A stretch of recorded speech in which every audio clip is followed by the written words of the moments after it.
Hey everybody, welcome back to Video Game Mess. So, tearing it off, super fun, super exciting, and another episode of Big Decomp Energy for you today.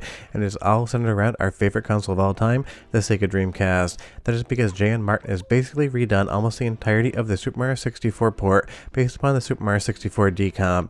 It is a bigger, better version of Super Mario 64 with a higher resolution and an absolutely rock-solid frame rate. And because N64 decomps, recomps, and PC ports are all the rage these days, basically every game comes over to Dreamcast, including Star Fox, which you recently saw, along with Mario Kart. This is absolutely going to join the party and have a very fun time. Before we get too far involved though, do me a huge favor, go down below, hit like and subscribe, and ring that notification bell. Definitely helps us out. And if you feel so inclined and want to support the channel, I got a Patreon link down below as well. And just so you know, I am playing this via Flycast right now because I am moving with my wife to our new house in about 7 days. The entirety of my hardware collection is currently in boxes around me waiting to move. Normally I would have captured this on my GDEMU and used real hardware, but it's one of those things. I am absolutely so insanely busy these days. Even getting these videos made and out to you has been an absolute chore.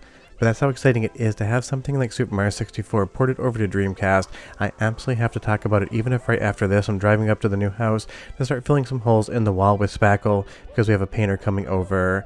But just take a look at how good of the quality footage you have here is, how smooth the frame rate is, and just how much better of a version Super Mario 64 is on Dreamcast.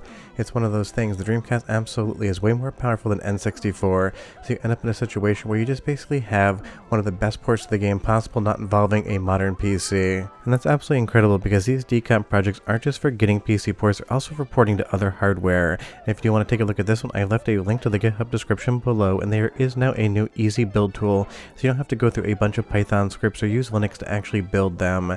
This came out late Friday afternoon, and normally I would do the video next day, Saturday, but it's been a very busy week for me, and I decided Mrs. Esoterica and I had to have fun, so this is what we did instead.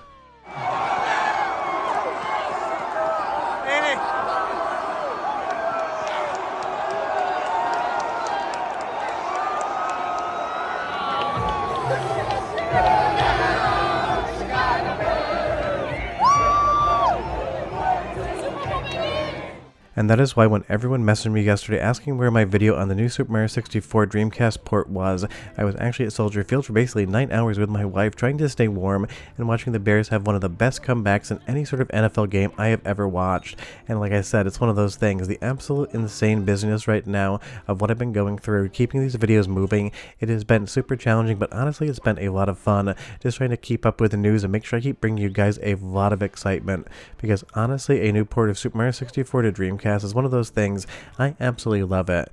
Now you will see there in that footage that was from Andy D. 90% of this is mine, but he sent over some captures. He used a Dreamcast controller and I use an Xbox Series X controller, and I would say based upon the button layout, if you do want to emulate this or even play on Dreamcast, sometimes using a different controller with a couple extra buttons is actually going to give you some better performance as far as actually moving Mario around, because on the Xbox Series X controller I had an absolutely great time, but on the Dreamcast controller Andy D said that there was a little bit of weirdness to it, so it's one of those things, your mileage may vary depending on what controller you use, because of course the N64 controller versus the Dreamcast controller, completely different layout, completely different button configuration, and obviously N64 has more buttons going on than a Dreamcast controller. But as we get into Lethal Lava Land here again, this looks absolutely stunning on Dreamcast. It looks and runs flawlessly, and it really is one of those things, if you love Super Mario 64 and you don't want to play on a PC with a modern port, then something like the Dreamcast version, in my opinion, is going to be the best way to play this game on real hardware, because don't forget, if you're playing NSO online on Switch or Switch 2 and you're playing Super Mario 64, you are playing software emulation versus using a Dreamcast, because this is a native port, and that is absolutely amazing. And obviously with the overall tool set and motivation of developers here, I think every single N64 decomp is going to end up ported over to Dreamcast, and before you know it, the Dreamcast is going to be the best N64 console you can actually own. And that really is hilarious, because again, Sega does what Nintendo don't. And don't get me wrong, I love the N64, but it's always fun to say that. Let's do the first soundtrack sample so you can hear the audio quality in this port, 45 seconds or so, and I'll be right back to show you a lot more levels, what I hope to see in the future.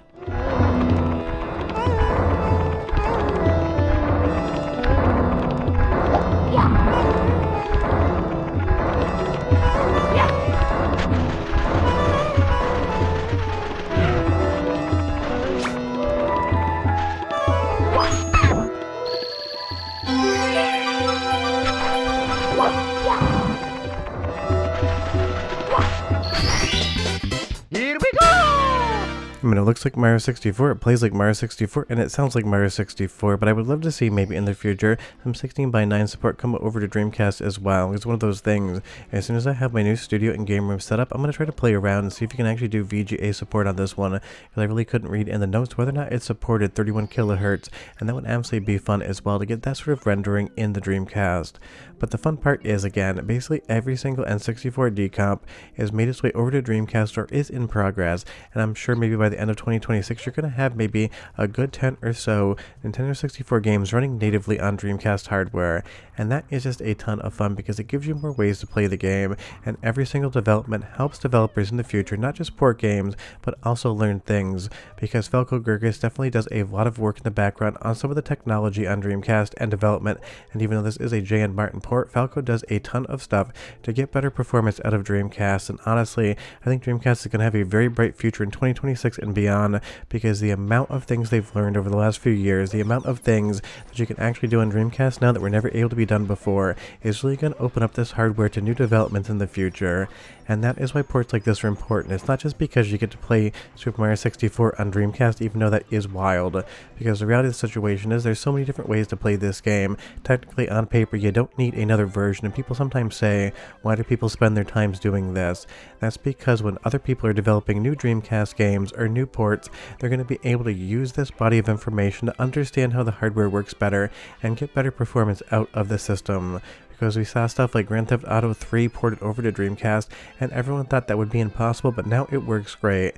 So imagine with all these new developments, what else can be done on, and at least in my opinion, Sega's best console of all time. Believe me, comment down below and you tell me, if you're going to vote for Sega's best console, which one would it be? For me, it's easily Dreamcast, but I'm sure we're going to hear a lot of fun answers, so explain why you think the way you do down below, because I always love hearing why you guys kind of feel the way you do about things.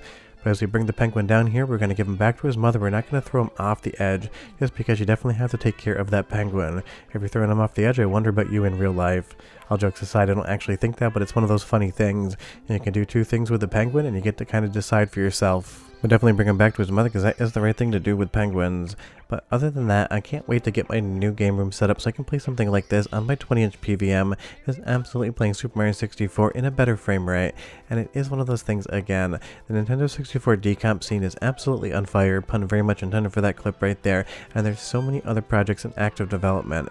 Now that is not a guarantee that every single one of them is going to be ported to Dreamcast, but because the overall systems are in place to be able to do so, that means even if J.N. Martin doesn't pick them up, other people can use his code and kind of learnings around the edges to decide to do it themselves, and that really is the most important thing in any of these developments. Learn knowledge. It's one of those things, when it comes to arcade repair, sometimes I'm the only person that knows how to fix something on rare hardware, so I definitely write that information up or show it in videos so other people can do it in the future. So ports like this definitely help other developers do the exact same thing. Let's do one more soundtrack sample just so you can hear the music coming out of Dreamcast one more time. 45 seconds, I'll be right back with just a little bit more what's going to happen soon. Yeah. Woo.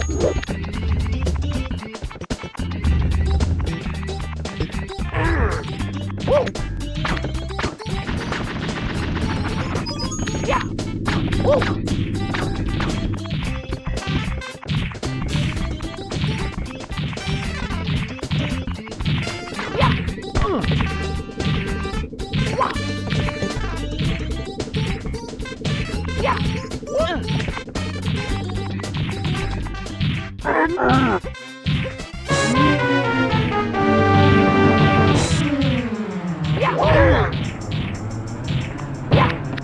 I was trying to go for the little phase through thwomp there to be able to actually do the ground pound. It just didn't work out the way I thought it did, but it's one of those things. I feel like I'm only ever successful with it 50% of the time.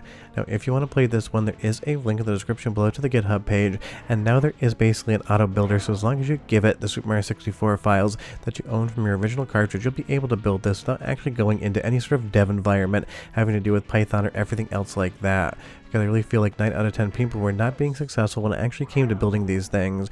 So the developers basically went in and made it a lot easier for you. So that's awesome as well, because it is one of those things. Every time a port like this comes out, I always get a ton of requests on how to build them, and honestly, I don't make those videos just because by the time I'm done making them, things have changed and they're completely irrelevant. But do be aware now that if you can read directions and hit a play button and upload a file, you're going to be able to actually build this.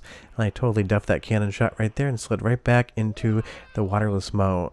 But honestly, Super Mario 64 on Dreamcast is an incredible thing, and now with this new enhanced port from Jay and Martin and basically everyone else that worked on it, you get what I would consider the best version of Super Mario 64 to run on real hardware. It just happens to be a Sega console, and honestly, there is some funny charm in that. Let's go up to the top of the castle and meet our friend Yoshi here. The biggest miss in the entirety of this game is Yoshi wasn't a playable character until you get to the DS. But short of that, we're done. Hope you enjoyed the video, and I gotta go keep moving. Bye-bye.